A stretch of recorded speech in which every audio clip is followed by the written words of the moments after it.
Ce jour-là, c'était le 8 avril 2003, et j'étais à Bagdad pour couvrir la guerre d'Irak. Et c'était le moment où les Américains entraient avec leurs tanks dans Bagdad. Et nous étions quelques journalistes dans l'hôtel Palestine, et hasard de la guerre venait vers nous, sous nous, devant nos fenêtres. Bagdad était empli de fumée noire, de pétrole, ça puait, on n'y voyait rien, mais on voyait ce qui se passait. Et moi, je devais écrire un article, évidemment. C'est toujours le jour où ça se passe que vous devez écrire l'article. Donc j'étais à la fois dans ma chambre au 16e étage, en train d'écrire, et de temps en temps, j'allais à la fenêtre pour voir ce qui se passait, quoi. Et puis, à un moment donné, il y a eu un choc plus violent. Ça faisait 3 semaines qu'on se faisait bombarder par des missiles et des bombes d'une demi-tonne. Mais là, le choc, je l'ai senti en moi, quoi. Donc je me suis dit, c'est très près, très très près. Et donc je suis descendu pour aller voir ce qui se passait. Je suis descendu au 14e, au 15e étage pour voir. Et j'ai vu des gens qui hurlaient dans les couloirs, des journalistes. Et je suis rentré dans une chambre et j'ai compris que cette chambre avait été touchée par un projectile. Il y avait quelqu'un de blessé.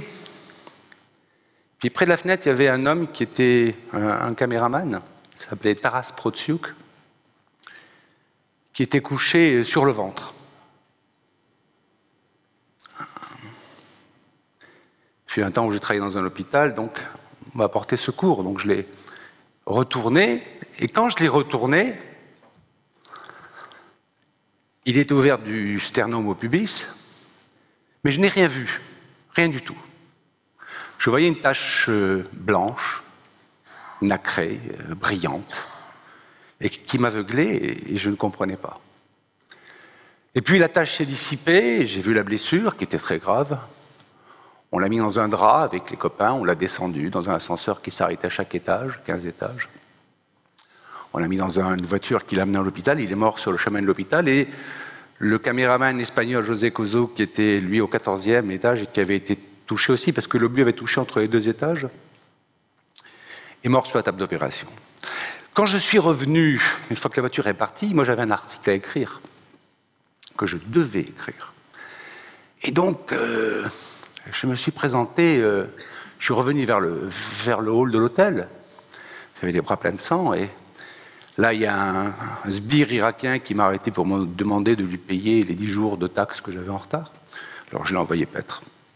Et je me suis dit surtout, mets ça de côté, mets ça de côté. Si tu veux écrire, il faut mettre ça de côté. C'est ce que j'ai fait. Je suis monté, j'ai écrit mon article que j'ai envoyé. Mais après, en dehors de l'affect du fait d'avoir perdu des confrères, il y avait quelque chose qui me dérangeait. Je revoyais cette tache brillante, nacrée, et je ne comprenais pas ce qu'elle voulait dire. Et là, la guerre est passée. Plus tard, je me suis dit, c'est pas possible. Je ne peux pas ne pas savoir ce qui se passait, parce que c'était pas la première fois, pas simplement pour moi. J'avais vu chez les autres des choses de ce genre en 20 ou 35 ans de reportage. J'avais vu des choses qui m'avaient affecté aussi, mais par exemple, au Liban, j'avais connu un homme, un vétéran, il avait 25 ans, 5 ans de guerre, donc c'était un vétéran, on le suivait partout. C'était quelqu'un qui rampait la nuit avec une sûreté, c'était un grand militaire, un vrai soldat, donc on le suivait parce qu'on savait qu'avec lui on était en sécurité. Et un jour, on m'a dit, et je l'ai revu, qu'il était en train de jouer aux cartes dans la caserne et que quelqu'un est entré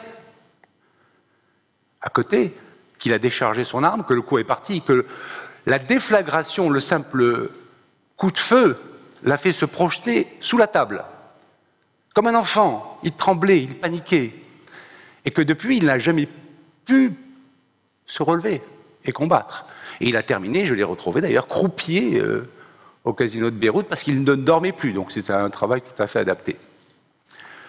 Donc je me suis dit, qu'est-ce que c'est que cette chose qui peut vous tuer sans blessure apparente, Qu'est-ce qui se passe? Quelle est cette chose inconnue?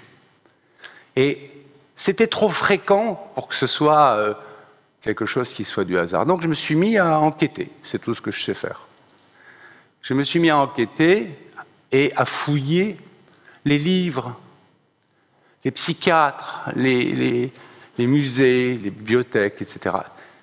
Et là, j'ai découvert qu'il y avait des gens qui savaient, souvent des psychiatres militaires, et que nous étions en face de quelque chose qui est on appelle un trauma. Les Américains l'appellent le PTSD, trauma, névrose traumatique, que c'était quelque chose qui existait, dont on ne parlait jamais. Et ce trauma, qu'est-ce que c'est? Eh bien, c'est une rencontre avec la mort. Je ne sais pas si vous avez vu la mort en face. Je ne parle pas de cadavre, je ne parle pas du corps du grand-père sur un lit d'hôpital, non, ou de quelqu'un qui s'est fait renverser sur la route. Je parle de la rencontre avec le néant de la mort. Et ça, nous n'avons pas le droit de la voir. Les anciens disaient, ni le soleil, ni la mort ne peut se regarder en face. L'homme n'a pas le droit de voir le néant de la mort en face.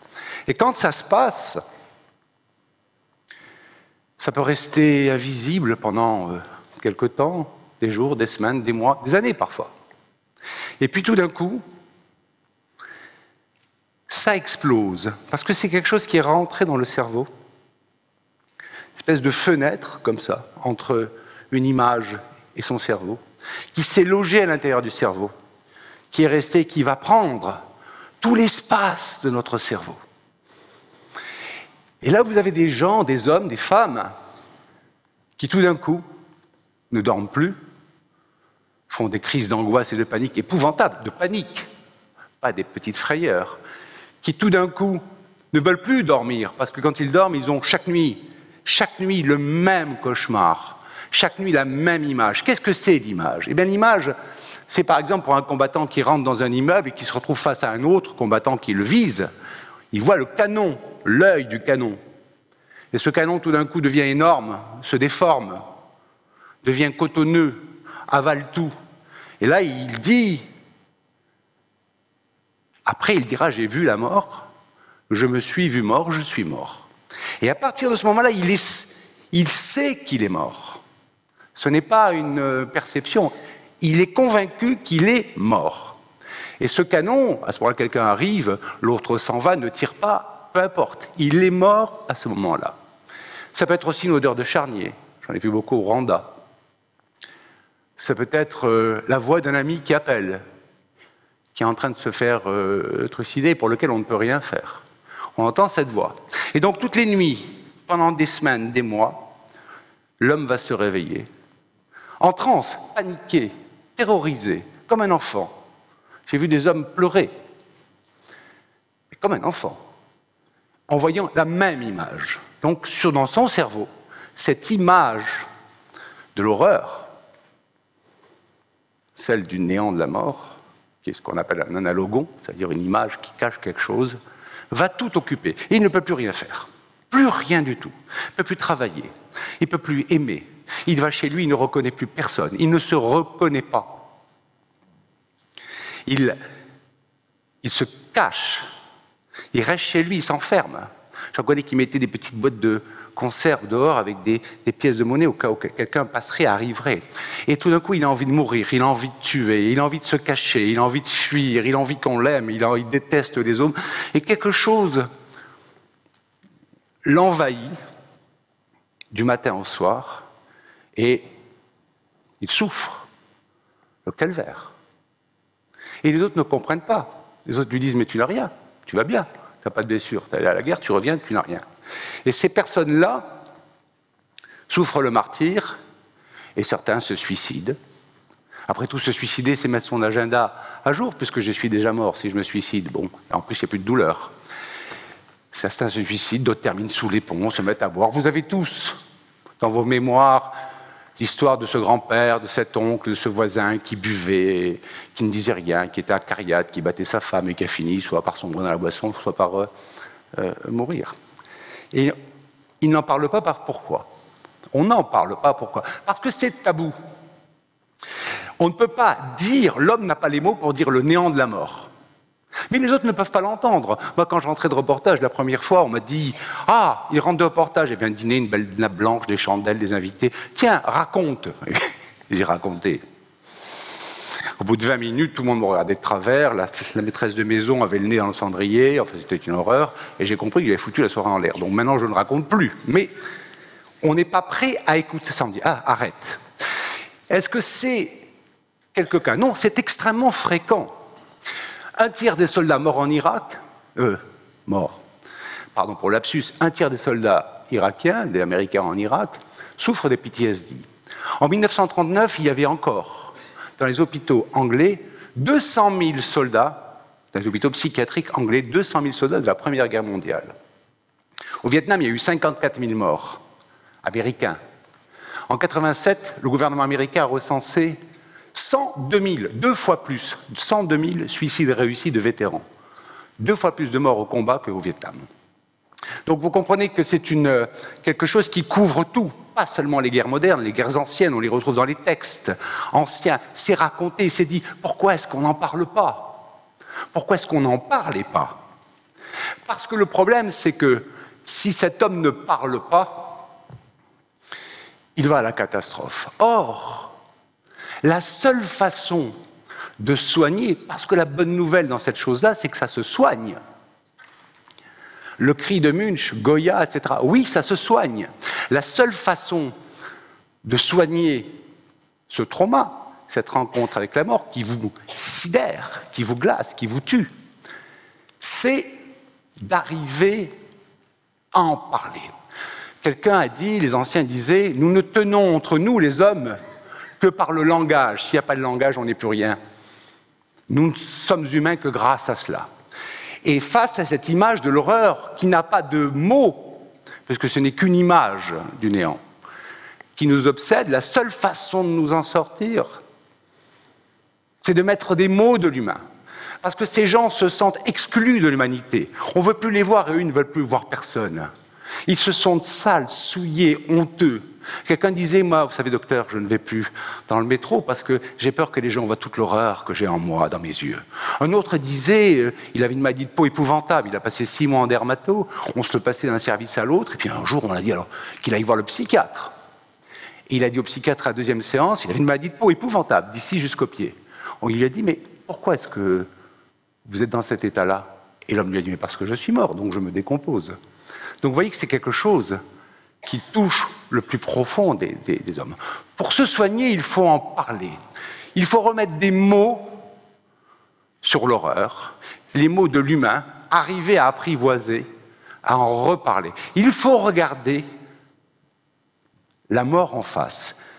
Et si on arrive à faire ça, si on parle de ces choses-là, à ce moment-là, peu à peu, avec un travail de parole, on arrive à récupérer notre part d'humanité. Et c'est important. Le silence nous tue.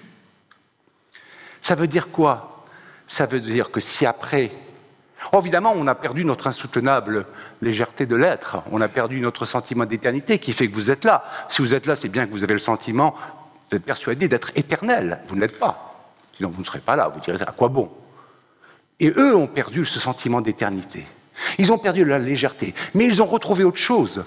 Ça veut dire que si on arrive à regarder la mort en face et à l'affronter, plutôt que se taire et se cacher, on a des hommes ou des femmes que je connais, Michael du Rwanda, Carole d'Irak, Philippe du Congo, tous ces gens-là que j'ai connus, Sorge Chalandon, qui est un grand écrivain maintenant et qui a quitté le reportage après un trauma.